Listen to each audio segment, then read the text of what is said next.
स्वागत है आपका आपके अपने चैनल लर्न विद रोबिन में। आज हम आपके लिए लेकर आए हैं राजस्थान पशुधन निरीक्षक की जो परीक्षा हुई थी 13 जून को, उसका जीके पोर्शन है, उसका सॉल्यूशन हम आज आपके लिए लेकर आए हैं। तो उसके जीके और पॉलिटी के जो क्वेश्चंस है उनका गहन विश्लेषण करेंगे, उनके सभी ऑप्शंस पर हम विश्लेषण करने जा रहे हैं। तो सबसे पहला हमारा क्वेश्चन है संयुक्त विशेष बल अभ्यास। संयुक्त विशेष बल अभ्यास मतलब सैन्य अभ्यास है गरुड़ शक्ति 2024 भारत और के बीच आयोजित किया गया। तो भारत और किस देश के बीच गरुड़ शक्ति होता है? तो गरुड़ शक्ति नाम का जो सैन्य अभ्यास होता है, वार एक्सरसाइज होती है, वो होती है भारत और इंडोनेशिया के मध्य। गरुड़ शक्ति होती है भारत और इंडोनेशिया के साथ, है ना। इसके बाद जो भारत और श्रीलंका है उनके साथ होती है मित्र शक्ति। मित्र शक्ति भारत और श्रीलंका के बीच में। नेपाल और भारत के बीच में होता है सूर्य किरण। सूर्य किरण। और जो उज्बेकिस्तान है, उज्बेकिस्तान और भारत का जो संयुक्त सैन्य अभ्यास होता है उसे कहा जाता है डस्टलिक। डस्टलिक। तो डस्टलिक जो है वो भारत और भारत और उज्बेकिस्तान के मध्य होता है। तो जैसा कि हमने देखा भारत और इंडोनेशिया के मध्य होता है गरुड़ शक्ति, श्रीलंका के मध्य होता है मित्र शक्ति, उज्बेकिस्तान होता है डस्टलिक, और भारत नेपाल के मध्य जो युद्ध अभ्यास होता है उसका नाम है सूर्य किरण। अगला हमारा क्वेश्चन है राजस्थान राज्य से निम्नलिखित में से किस व्यक्ति को 2025 में पद्मश्री से पुरस्कृत किया गया? तो 2025 में पद्मश्री पुरस्कार किस किस को मिला था राजस्थान से? तो इस ऑप्शन में से हैं बैजनाथ जी महाराज, इनको मिला था। बैजनाथ जी महाराज जो है इनको अध्यात्म के क्षेत्र में मिला है। इनके अलावा जो जिसको मिला है वो है बेगम बतूल। बेगम बतूल 3 लोगों को मिला है इस साल राजस्थान से पद्मश्री। बेगम बतूल, बैजनाथ महाराज और अगले हैं शीन काफ निजाम। शीन काफ निजाम एक साहित्यकार हैं, बेगम बतूल एक गायिका है। शीन काफ निजाम, बेगम बतूल और बैजनाथ महाराज, इन तीनों को 2025 में मिला था पद्मश्री पुरस्कार। इसका हमने एक शॉर्ट वीडियो भी बनाया था। अगला हमारा क्वेश्चन है निम्नलिखित में से कौन सा देश 2025 में G20 शिखर सम्मेलन की मेज़बानी करेगा? तो G20 जो शिखर सम्मेलन है वो किस देश में होने जा रहा है 2025 का? तो वो होगा दक्षिण अफ्रीका, साउथ अफ्रीका।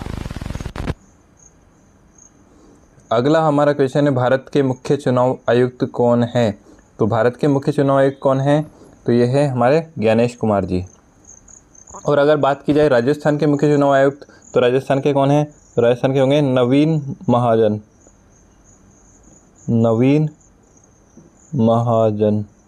ये हमारे राजस्थान के मुख्य चुनाव आयुक्त हैं, नवीन महाजन। और भारत के चुनाव आयुक्त की बात की जाए तो वर्तमान में भारत के चुनाव आयुक्त कौन है? ज्ञानेश कुमार जी। निम्नलिखित में से राजस्थान के स्वतंत्र प्रभार वाले राज्य ऊर्जा मंत्री कौन है? तो राज्य ऊर्जा मंत्री कौन है राजस्थान के? तो वो है हमारे हीरालाल जी नागर। हीरालाल नागर हमारे राजस्थान के ऊर्जा मंत्री हैं। अगला हमारा क्वेश्चन है इसरो का अध्यक्ष कौन है? तो इसरो जो है उसके अध्यक्ष कौन है? Doctor we Narayanan. Doctor V Narayan वर्तमान में हमारे इसरो जो है, इसरो हमारी जो अंतरिक्ष में रिसर्च करने वाली संस्था है, इसका मुख्यालय बेंगलुरु में है और इसके अध्यक्ष है वर्तमान में डॉक्टर वी नारायणन। अगला हमारा क्वेश्चन आता है जयपुर प्रजामंडल की स्थापना किस वर्ष हुई थी? तो स्थापना से संबंधित जब भी बात आती है तो जयपुर प्रजामंडल थोड़ा कॉम्प्लिकेटेड हो जाता है। हम देखते हैं 1936-37 में भी कुछ हुआ था, 38 में भी कुछ हुआ था। तो हम बात करते हैं स्थापना की। तो सबसे पहले जब स्थापना का क्वेश्चन पूछा जाए तो उसका उत्तर होगा 1931 में। 1931 में जयपुर प्रजामंडल की स्थापना हुई। इसके बाद 1936-37 में इसका पुनर्गठन हुआ और 1938 में इसकी पहली जो बैठक हुई, पहला सत्र आयोजित किया गया? कब? 1938 में। 17 मार्च 1948 को गठित मत्स्य संघ कैबिनेट का नेतृत्व किसने किया? तो मत्स्य संघ का गठन हो गया था 1948 को, है ना। तो उसका नेतृत्व किसने किया? तो मत्स्य संघ के हम पहले प्रधानमंत्री जो देखते हैं वो थे शोभाराम कुमावत जी। कौन थे? शोभाराम कुमावत। अगर उद्घाटन की बात की जाए तो इसका उद्घाटन किया था एन.वी. गाडगिल ने। किसने किया था? एन.वी.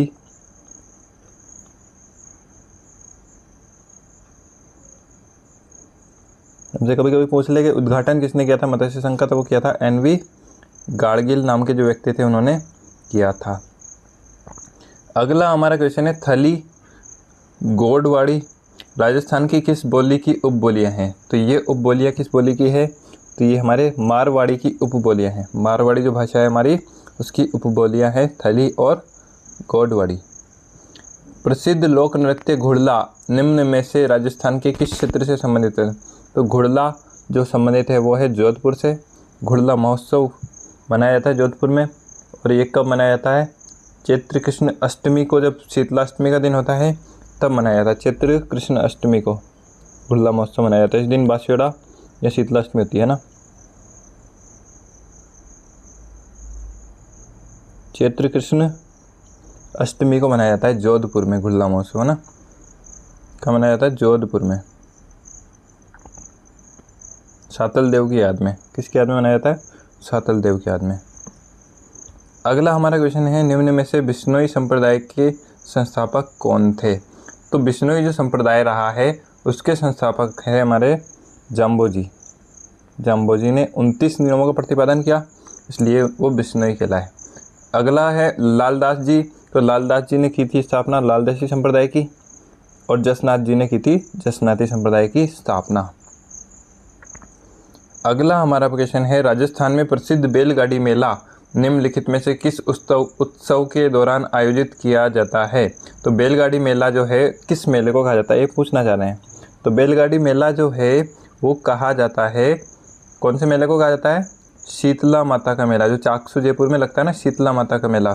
तो वहाँ पे क्या करते हैं लोग, कपड़ों से बैलगाड़ियाँ बना के और शीतला माता के मंदिर पे चढ़ाते हैं। इसी कारण से इस मेले को बैलगाड़ी मेला भी कहा जाता है। इनका मेला गधों का मेला भी कहलाता है। और ये कब लगता है? वही चैत्र कृष्ण अष्टमी को, जिस दिन शीतलाष्टमी होती है। पूरे राज्य भर में बास्योड़ा मनाया जाता है, बास्योड़ा। करणी माता मेला ये लगता है बीकानेर में। कपिल मुनि मेला ये भी लगता है कोलायत बीकानेर में। इसके अलावा केला देवी मेला ये लगता है करौली में, और शीतला माता मेला होता है चाकसू जयपुर में। अगला हमारा क्वेश्चन है, निम्न में से कौन सी लूनी की सहायक नदी नहीं है? तो इसमें देखो जो ऑप्शन दिए हैं ना, उसमें बहुत सिंपल ऑप्शन दिया है। जवाई राजस्थान की नदी, सुकड़ी राजस्थान की नदी, बांडी राजस्थान की नदी, टोंस राजस्थान की नदी है ही नहीं, है ना। ये जो टोंस है वो राजस्थान की है ही नहीं। तो हम यहाँ सिंपल ही कह सकते हैं कि जो टोंस नदी है वो लूनी की सहायक नहीं होगी, क्योंकि लूनी नदी का जो बहाव क्षेत्र है वो पूरा राजस्थान है। तो इसके कारण हम इसको मान सकते हैं सही आंसर। और लूनी की सहायक नदियाँ जो है वो कौन सी नहीं है? टोंस नहीं है। टोंस किसकी सहायक नदी है? यमुना की जो सबसे लंबी सहायक नदी है, ये उत्तराखंड राज्य में है। उत्तराखंड राज्य में होकर बहती है। और यमुना नदी की जो सबसे लंबी सहायक नदी है वो कौन सी नदी है? टोंस नदी है, टोंस। और लूनी की और सहायक नदियाँ कौन कौन सी है? सुकड़ी, मीठड़ी, बांडी, खारी, जवाई, गुहिया, सागी। ये सब याद कर लेना। सुकड़ी, मीठड़ी, बांडी, खारी, जवाई, गुहिया, सागी, ये सारी इसकी सहायक नदियाँ हैं लूनी की। अगला हमारा क्वेश्चन आता है, निम्न में से किस प्रकार की मिट्टी की जल धारण क्षमता सबसे कम होती है? तो हम इसको प्रैक्टिकली भी सोल्व कर सकते हैं। तो रेगिस्तान की जो मिट्टी होती है उसकी जल धारण की क्षमता सबसे कम होगी। इसका सही उत्तर ये होगा। अगला हमारा क्वेश्चन है, राजस्थान में बनियावाला की ढाणी नीम का थाना निम्न में से किस खनिज भंडार के लिए प्रसिद्ध है? तो बनियावाला की जो ढाणी है नीम का थाना में, वो फेमस है लौह अयस्क के लिए। लोहा आएगा इसका आंसर, है ना, लौह अयस्क। अगर ढाबला सिंघाना क्षेत्र की बात होती तो वो था तांबा, तांबे के लिए फेमस है। 2011 की जनगणना के अनुसार राजस्थान में निम्नलिखित में से किस क्षेत्र में लिंग अनुपात सबसे अधिक है? तो सबसे अधिक लिंग अनुपात वाला जिला जो है हमारा डूंगरपुर। डूंगरपुर में सबसे अधिक लिंग अनुपात था 2011 की जनगणना के अनुसार।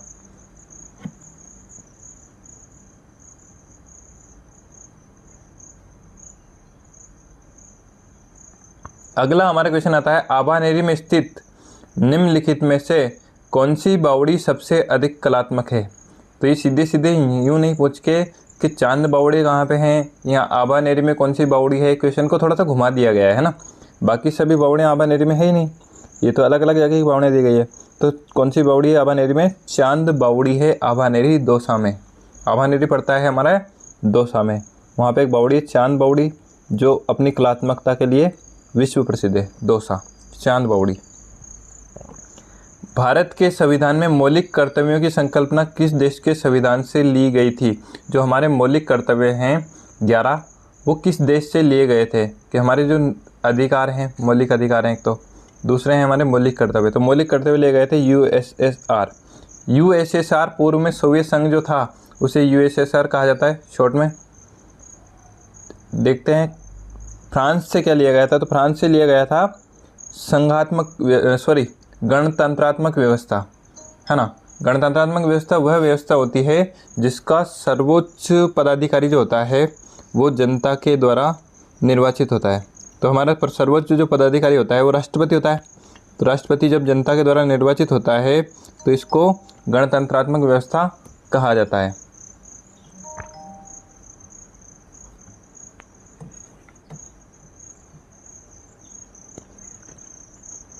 अगला आयरलैंड से लिए गए। आयरलैंड से क्या लिया गया? तो आयरलैंड से लिए गए नीति निर्देशक तत्व। क्या लिए गए थे? नीति निर्देशक तत्व हमने आयरलैंड से लिए थे, नीति निर्देशक तत्व। और कनाडा से हमने क्या लिया? कनाडा से लिया हमने संघात्मक ढांचा। राज्य सरकारें होंगी, राज्य सरकारों के पास निश्चित शक्तियाँ होंगी। उसके बाद जो शक्तियों का सारी शक्तियाँ जो निहित होगी वो होगी हमारी केंद्र सरकार में। तो इसे कहते हैं संघात्मक व्यवस्था। तो संघात्मक व्यवस्था हो गई कनाडा से, नीति निर्देशक तत्व हो गए आयरलैंड से, फ्रांस से हो गई गणतंत्रात्मक व्यवस्था और यूएसएसआर से हो गए हमारे मौलिक कर्तव्य। अगला हमारा क्वेश्चन है, राजस्थान में 7वें संविधान संशोधन के अंतर्गत राज प्रमुख का पद किस दिनांक को रद्द किया गया?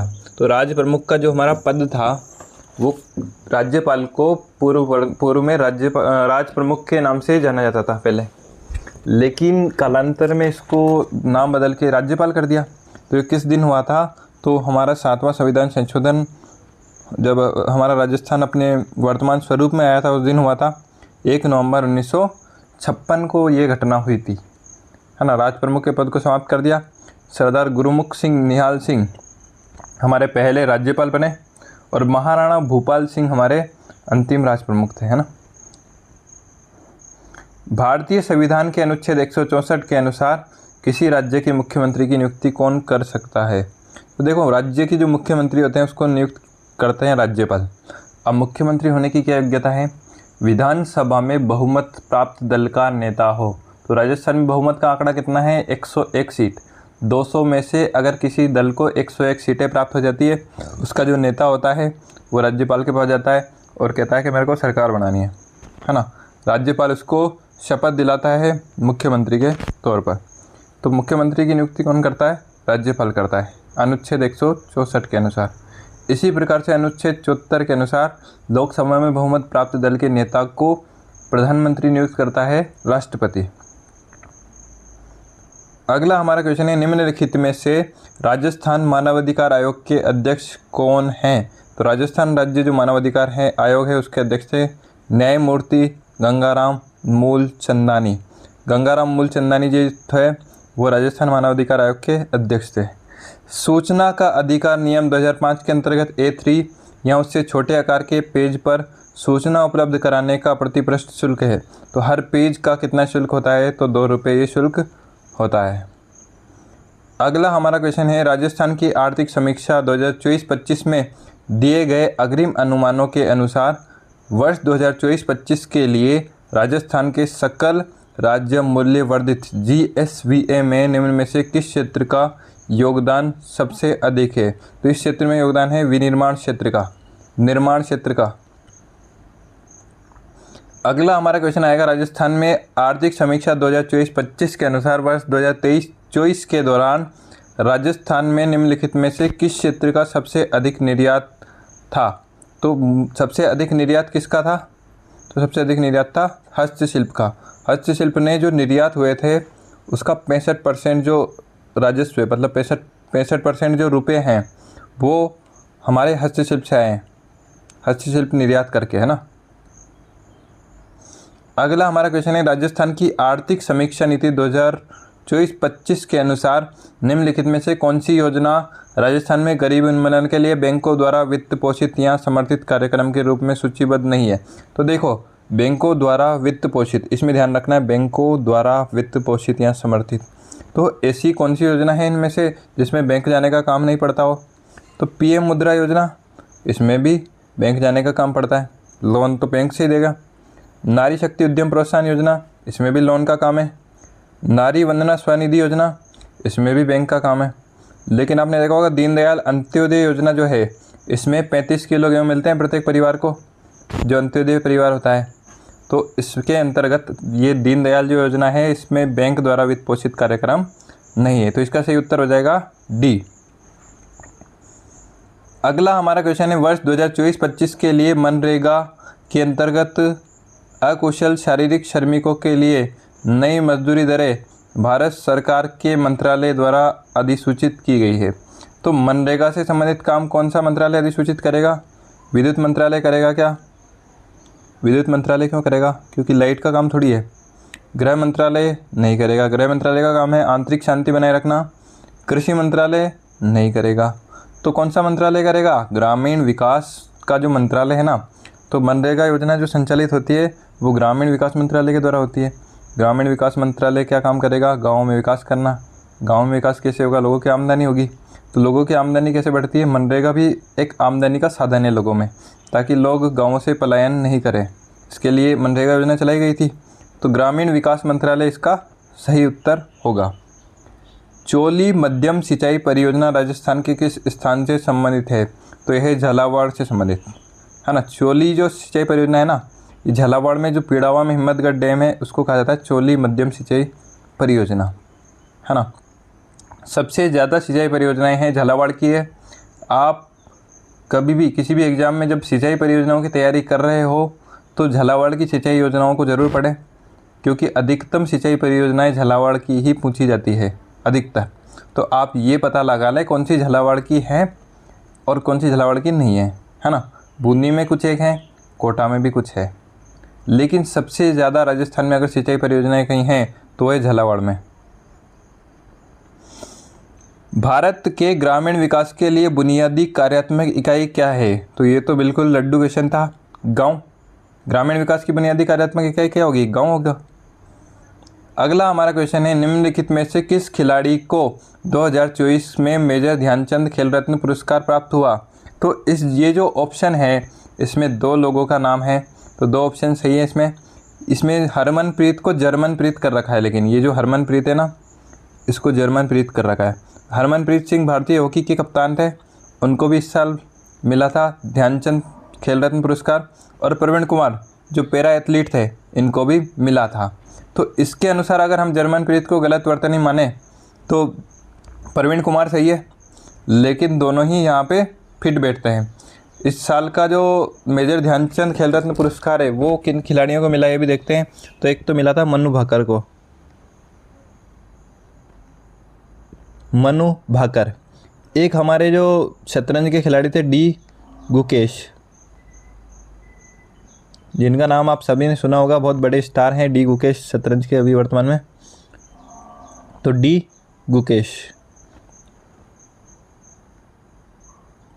गुकेश को मिला है ना। तो कौन कौन हो गए? डी गुकेश के अलावा हो गए हरमनप्रीत सिंह के अलावा प्रवीण कुमार, है ना। प्रवीण कुमार के अलावा गई मनु भाकर। तो 4 लोग हो गए। हरमनप्रीत सिंह हॉकी के कप्तान थे भारतीय, Praveen Kumar para athlete, D Gukesh शतरंज खिलाड़ी, मनु भाकर शूटिंग की खिलाड़ी थी, है ना। अगला हमारा क्वेश्चन है, सिंधु घाटी सभ्यता का एक प्राचीन स्थल कालीबंगा राजस्थान के किस जिले में स्थित है। कालीबंगा कहाँ पे है? हनुमानगढ़ जिले में। शासक भारमल राजस्थान के किस राजवंश से संबंध रखता था? तो भारमल कौन से वंश का था? कछवाहा वंश का। कछवाहा वंश का शासन कहाँ था? जयपुर आमेर में। निम्नलिखित में से किसने झालावाड़ का किला गढ़ महल, देखो किले की बात गागरोन की नहीं की गई है, इसमें गढ़ महल की बात की गई। झालावाड़ का जो गढ़ है ना वो अलग भवन है ना। तो झालावाड़ शहर के मध्य में गढ़ है, इसको किसने बनवाया था? तो इसको बनवाया था राणा मदन सिंह के द्वारा। राणा मदन सिंह ने इसे बनाया था 1838 में। कब बनाया था? क्योंकि झालावाड़ रियासत बहुत राजस्थान की सबसे नवीनतम रियासत रही है, अंग्रेजों के द्वारा स्थापित की गई एकमात्र रियासत है। इसका जो गढ़ है उसका निर्माण करवाया था राणा मदन सिंह ने 1838 में। अगला हमारा क्वेश्चन है, अजमेर में राजपूताना संग्रहालय का पहला संग्रहालय अध्यक्ष किसको बनाया गया? तो अजमेर में जो राजपूताना संग्रहालय बनाया गया था उसका सबसे पहला जो अध्यक्ष बनाया गया था वो बनाया गया था हमारे G.H. ओझा जी को। गौरी शंकर हीराचंद ओझा जी जो थे उनको इसका पहला अध्यक्ष बनाया गया था। अगला हमारा क्वेश्चन है, मांगीलाल मिस्त्री का संबंध किस लोक कला से है? तो मांगीलाल मिस्त्री जी जो हैं वो कावड़ बड़ी अच्छी बनाते हैं ना, कावड़ के लिए प्रसिद्ध है कावड़। एक बार हम इनका सुपर फास्ट रिव्यू देखते हैं। तो सबसे पहला हमारा क्वेश्चन है, संयुक्त विशेष बल अभ्यास गरुड़ शक्ति 2024 भारत और किसके बीच आयोजित किया गया? इंडोनेशिया के बीच। राजस्थान राज्य से निम्नलिखित में से किस व्यक्ति को 2025 में पद्मश्री मिला? बैजनाथ महाराज को मिला। निम्नलिखित में से कौन सा देश 2025 में G20 शिखर सम्मेलन की मेजबानी करेगा? साउथ अफ्रीका करेगा। भारत के मुख्य चुनाव आयुक्त कौन है? ज्ञानेश कुमार है। राजस्थान के कौन है? नवीन महाजन है। निम्नलिखित में से राजस्थान के स्वतंत्र प्रभार वाले राज्य ऊर्जा मंत्री कौन है? हीरालाल नागर, सांगोद के विधायक। इसरो का अध्यक्ष कौन है? Doctor V Narayan. जयपुर प्रजामंडल की स्थापना किस वर्ष हुई थी? 1931 में हुई थी। 17 मार्च 1948 में गठित मत्स्य संघ की कैबिनेट का नेतृत्व किसने किया था? शोभाराम कुमावत ने किया था। उद्घाटन NV गाडगिल ने किया था। थाली और गोडवाड़ी किसकी उपबोली है? तो ये मारवाड़ी की है। प्रसिद्ध लोक नृत्य घुड़ला निम्नलिखित में से राजस्थान के किस क्षेत्र से संबंधित है? जोधपुर से। बिश्नोई संप्रदाय के संस्थापक कौन है? जाम्बोजी हैं। बैलगाड़ी मेला किस उत्सव के दौरान आयोजित किया जाता है? शीतला माता मेले के दौरान आयोजित किया जाता है। लूनी की सहायक नदी कौन सी नहीं है? टॉन्स नदी नहीं है। कौन सी मिट्टी की जलधारण क्षमता सबसे कम होती है? रेगिस्तानी की सबसे कम होती है। बनियावाला की ढाणी किसके लिए प्रसिद्ध है? लोहा इसके लिए प्रसिद्ध है। 2011 की जनगणना के अनुसार सबसे अधिक लिंगानुपात वाला जिला कौन सा है? डूंगरपुर है। आवानेरी में कौन सी बावड़ी है? तो चांद बावड़ी है, दौसा में पड़ता है। भारत के संविधान में मौलिक कर्तव्यों की संकल्पना किस देश से ली गई? तो ये ली गई थी USSR सोवियत संघ से। राजस्थान में 7वें संवैधानिक संशोधन के अंतर्गत राज प्रमुख का पद किस दिनांक से रद्द किया गया? तो 1 नवंबर 1956 से हटाया गया। राज प्रमुख को राज्यपाल बनाया गया। भारतीय संविधान के अनुच्छेद 164 के अनुसार किसी राज्य के मुख्यमंत्री की नियुक्ति कौन कर सकता है? तो राज्यपाल कर सकता है। निम्नलिखित में से राजस्थान मानवाधिकार आयोग के अध्यक्ष कौन है? तो राजस्थान राज्य मानवाधिकार आयोग के अध्यक्ष थे गंगाराम मूलचंदानी। सूचना का अधिकार अधिनियम के तहत A3 से छोटे कागज में सूचना मांगे तो 2 रुपये प्रति पृष्ठ लगते हैं। आर्थिक समीक्षा के अनुसार राज्य मूल्य वर्धित सकल राज्य मूल्य वर्धित GSVA में किसका योगदान सबसे ज़्यादा है? तो यह है निर्माण क्षेत्र का। इसके बाद हम देखते हैं कि जो निर्यात है उसमें सबसे ज़्यादा योगदान किसका है? तो हस्तशिल्प का है। इसके बाद हम देखते हैं कि कौन सी योजना बैंक द्वारा वित्त पोषित नहीं होती, इनमें से तो दीनदयाल अंत्योदय योजना।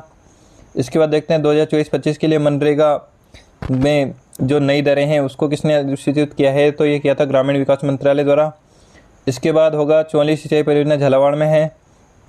ग्रामीण विकास की बुनियादी इकाई गाँव। इस क्वेश्चन में थोड़ी समस्या आ सकती है। इसका सही उत्तर वैसे तो प्रवीण कुमार है, लेकिन हरमनप्रीत सिंह भी है, इसको जर्मनप्रीत सिंह कर रखा है इन्होंने। सिंधु घाटी सभ्यता का एक प्राचीन स्थल कालीबंगा राजस्थान के किस जिले में? हनुमानगढ़ में है। शासक भारमल राजस्थान के किस वंश से संबंध रखता था? तो कछवाहा वंश से रखता था। झालावाड़ का किला गढ़ महल किसने बनवाया था? तो महाराणा मदन सिंह ने बनवाया था 1838 में। राजपूताना संग्रहालय के पहले अध्यक्ष